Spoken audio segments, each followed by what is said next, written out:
All right, guys, in this video, I'm going to attempt to build the perfect arrow. Well, the perfect arrow for me anyways.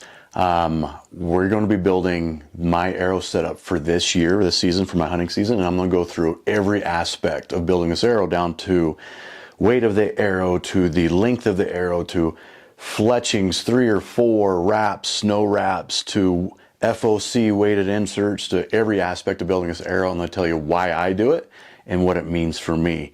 Stay tuned to the end of the video. I'm going to be shooting this through a chronograph to get the exact speed so I can calculate the kinetic energy, because speed and impact on an animal is very important to me. So stay tuned to the end of the video. We'll be shooting it through chronograph.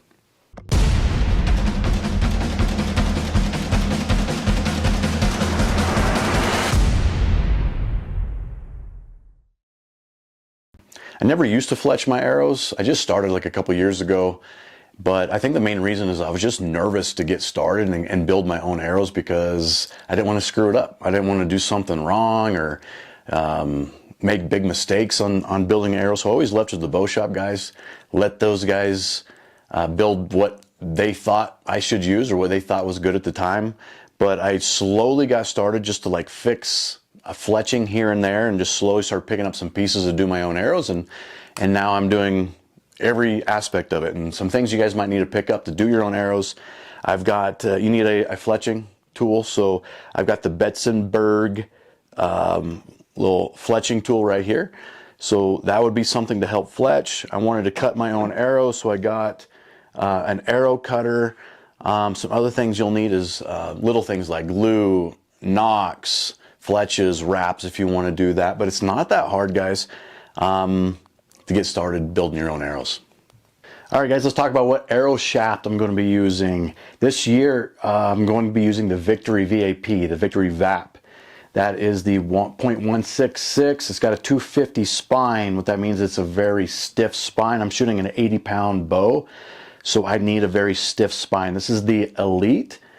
Basically what that means is the variable of error is the lowest it can go. It's the best arrows that they make. It's like a 0.001 variance, so everything's going to be super straight. Everything should spin test really well. I had also shot the FMJs a couple years ago. Not a big fan because of the metal. They bent a lot on me, and it's just a heavy arrow. I shot some of the Easton Axes last year. Those broke on me a lot, just even target practicing, so wasn't a fan of those. Picked some of these up last year. I really like them. Super tough, light, it's carbon, it's a 4mm, so very small diameter. All right, let's talk about cutting it. So my philosophy is I want this to be as short of an arrow as possible. By cutting this as short as I can. So I'm going to cut this right over the rest. I'm not going to give a whole bunch of room out towards the edge of my bow, because I want this to be as short as possible, because it'll be as light as possible. And then by shortening it up is going to keep that spine even stiffer and stronger. So I'm going to cut this right over the rest. I measure from my nock to the edge of my rest, and this is going to be right over the rest. And let's get it cut.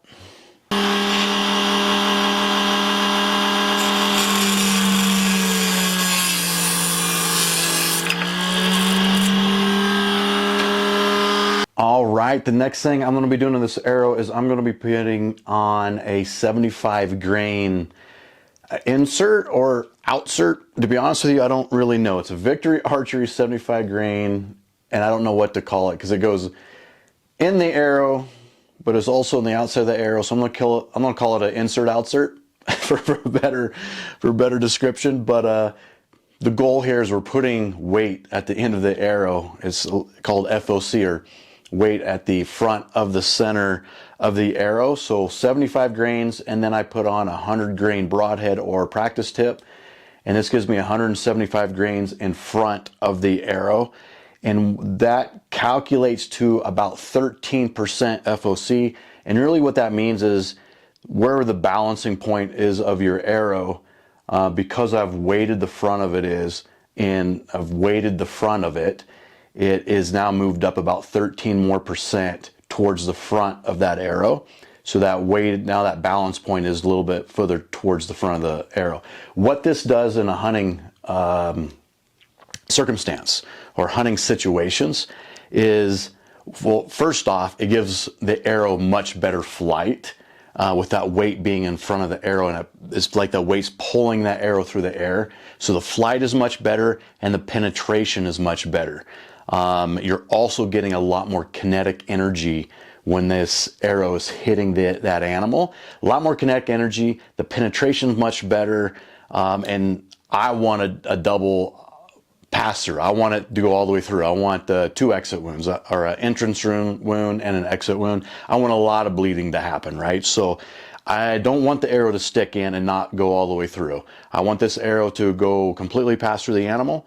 And this is going to give me a ton more penetration, a ton more kinetic energy, and better flight of the arrow. And you know, if you make a poor shot and you hit a shoulder blade, this will help get that arrow through the shoulder blade into the vitals. So let's put on the exert,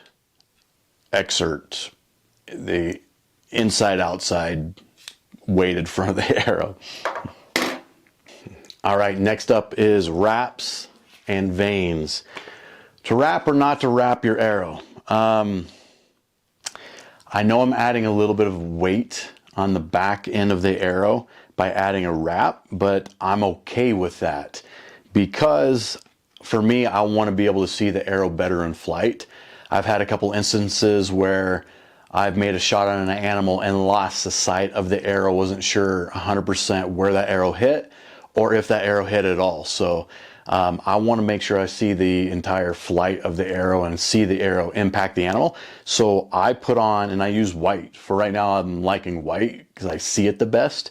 So I put on a 4-inch wrap on the back end of this arrow and fletchings, 3 or 4 fletchings. I've gone back and forth on this quite a bit. I've shot them a lot, both of them, and I have decided to go with 4 fletchings because I've just gotten better flight out of the arrow with 4 fletchings. Again, I know I'm putting a little extra weight on the back end of this arrow, and I want to keep most of the weight in the front of the arrow to get a higher FOC, but I'm sacrificing a little bit of weight with better flight of the arrow and being able to see the flight of the arrow better. So let's throw on this wrap and these fletchings. All right, guys, putting on this wrap's pretty simple, actually, pretty easy.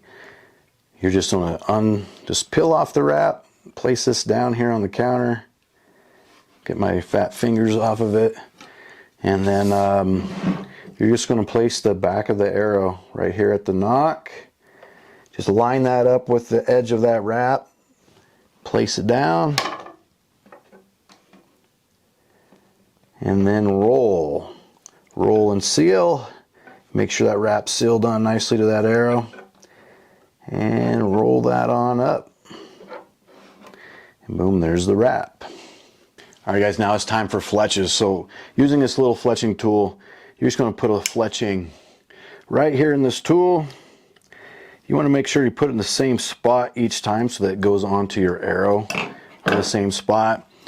Grabbing some glue, applying the glue here on the fletch, and I have a tendency to probably put too much glue on here. I always have excess glue, but I don't know. All right, and it goes right in here, connects right to the arrow, just like so. Let that set for a good 5 to 10 seconds. Just quickly set. I'm going to use a Q-tip to wipe off some of that excess glue, and then pull the little tool off.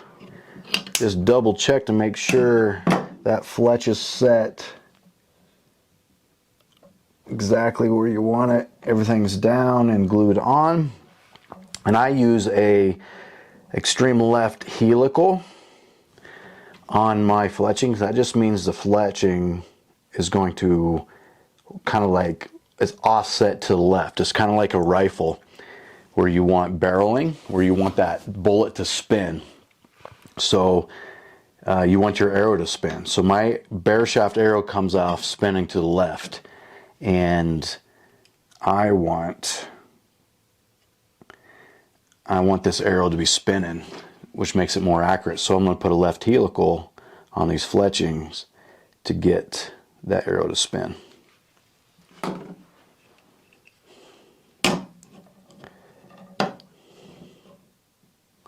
All right, guys, there we have it. We have built our arrow, and we just got done with the fletching. You just want to double check, make sure all the fletchings down properly, the glue is set well. See, that one's off a little bit. All right, we've got our arrow built. We've got the inserts on. We got the wrap and the fletchings. The nock's on. I put that on. And now let's weigh it. Let's see what this arrow weighs.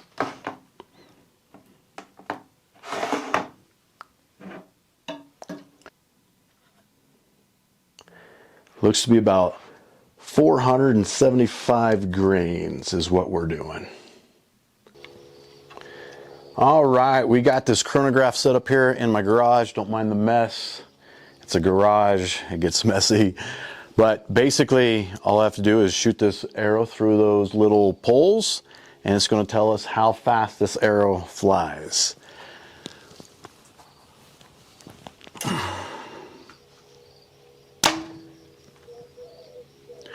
Looks to be 292, almost 293 feet per second. We're going to do one more just in case. Uh-oh. 292. Let's go with 292. All right, guys, it looks like we got 292 for speed. We have 474 grains for the weight. So let's go calculate the kinetic energy. All right, guys, now that we know the speed of the arrow, the weight of the arrow, I'm going to jump into Victory Archery's kinetic energy calculator. I'm going to plug those in right now. So we know that the weight of the arrow is 475 grains, velocity 292 feet per second. That gives us kinetic energy of 89.95. So that's some really good kinetic energy. That's going to give us a really good penetration, knockdown power. I'm liking that. So for me, when I build an arrow, there's multiple things that are very important for me. One's arrow flight. So that's why we went into 4-fletch. And then it's going to be speed of the arrow. So I pull an 80-pound bow. That is my draw weight. And so I need a strong, stiff spine of an arrow. But I want that arrow to be going as fast as I can get it, which stays as flat as I can get it. The reason why I want that arrow to be flat is if you're shooting a little bit longer ranges out to 50 to 70 yard range, if you're off by a couple yards of that range or rangefinder, and that arrow is not flat and you got a big arc in that arrow because it's not moving very fast, you're going to miss or you're going to wound that animal. But if you're off by just a couple yards and your arrow's staying really flat and is moving fast, you're going to kill that animal. There's a lot less variable of not being accuracy with a fast arrow. And then when you get speed combined with weight, you get big power, big penetration, big kinetic energy. And that's what I really want from this arrow. Now, you can't go too heavy on an arrow because that lowers the speed of an arrow, and then you're not getting the kinetic energy. You're just throwing logs down at animals. So it's the balance between speed and weight of the arrow to get good flight, flat arrow, fast arrow with a lot of kinetic energy. Also, before we go out and shoot, we want to make sure we spin test these arrows, making sure there's no wobble in that arrow. So I'm looking at the fletching, no wobble there. I'm looking at the field point, making sure there's no wobble on their inserts. That looks good. All right. Let's go shoot it. All right, let's test out this arrow, see how it flies, just for a little dramatic effect. Got myself a little green balloon about the size of an elk cart. About the size of an elk cart. And I'm gonna let one fly from about 90 and really put this arrow to the test out the flight. And one shot, one pop of the balloon. That's what I'm hoping for. Let's go find out. All right, arrow build test.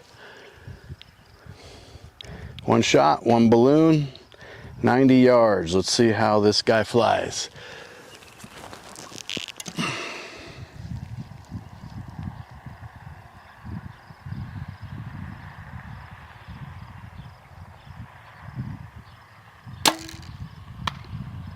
Perfect. Flew perfect. That'll do. All right, guys, there you have it. That is my arrow build for this year. We're running 475 grains at 290 feet, 89.9 kinetic energy. And here's what I've learned about building my own arrows is there's no such thing as a perfect arrow. This thing has a ton of flaws in it. I'm already seeing flaws in it. Too much glue, the fletching's a little bit off, but there's no such thing as a perfect arrow. But what I've really learned is that there's a lot of pride in building your own arrows. This is my arrow set to my specs the way that I want it.